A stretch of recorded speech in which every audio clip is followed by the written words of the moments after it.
কর্মীদের যেতে টাকা লাগে না দক্ষিণ কোরিয়ায়, জানতে হয় দেশটির ভাষা। যাওয়া যায় শুধু সরকারি প্রতিষ্ঠান বোয়েসেলের মাধ্যমে।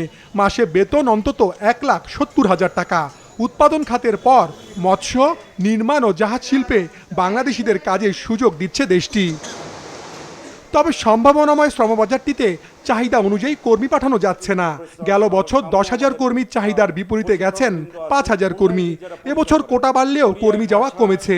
11,500-এর বিপরীতে এ পর্যন্ত গেছেন মাত্র 1,000 জন। এবার আমাদের সর্বোচ্চ দ্বিতীয় বৃহৎ কোটা 11,500। 16টি দেশের ভিতর বাংলাদেশের অবস্থান দ্বিতীয়। এটা শুনতে আমাদের অত্যন্ত আনন্দ লাগে, কিন্তু আমাদের কষ্টের জায়গাটা এখানে আমাদের কিছু কিছু কর্মী ওখানে যে কর্মস্থল ত্যাগ করে, এবং এই ত্যাগ করলে এই কোম্পানিগুলো অনেক কষ্ট করে কিন্তু একজন কর্মীকে নিয়োগ দেয়। প্রত্যেকটা কর্মীর পিছনে একটি কোম্পানি যাওয়ার আগে 1 থেকে 1.5 লক্ষ টাকা খরচ করে। কিছু কিছু কর্মী দেখা যায় 2 মাস 3 মাসের ভিতর কোম্পানি ছেড়ে চলে যাচ্ছে, এবং এই চলে যাওয়ার কারণে ওই কোম্পানিগুলো তখন আর বাংলাদেশ থেকে কর্মী নিতে চায় না। যেহেতু দক্ষিণ কোরিয়ায় 16টি দেশ আছে, এইখানে আমাদের কোটা থাকা সত্ত্বেও আমরা কোটাগুলো পূরণ করতে পারছি না। কম কর্মসংস্থানের জন্য বোয়েসেল কর্মীদের দায়ী করলেও এর জন্য সরকারি প্রতিষ্ঠানটির সক্ষমতা ও দক্ষতার অভাব অন্যতম কারণ বলছেন সংশ্লিষ্টরা। প্রবাসী কল্যাণ প্রতিমন্ত্রী জানিয়েছেন, সমস্যার সমাধানে পদক্ষেপ নেওয়া হয়েছে।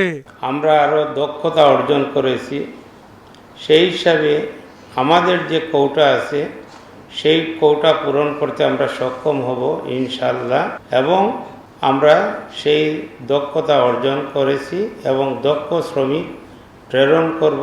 বিএমইটিগুলো আমাদের কাজ করতেছে। দেশটিতে যাওয়ার অনুমতি পাওয়া আরও প্রায় 200 কর্মীর চূড়ান্ত প্রশিক্ষণের সমাপনী অনুষ্ঠানে জানানো হয়, গেল 17 বছরে দক্ষিণ কোরিয়ায় গেছেন 34,000 কর্মী। তবে বেসরকারি রিক্রুটিং এজেন্সিগুলো দেশটিতে কর্মী পাঠানোর সুযোগ পাচ্ছে না।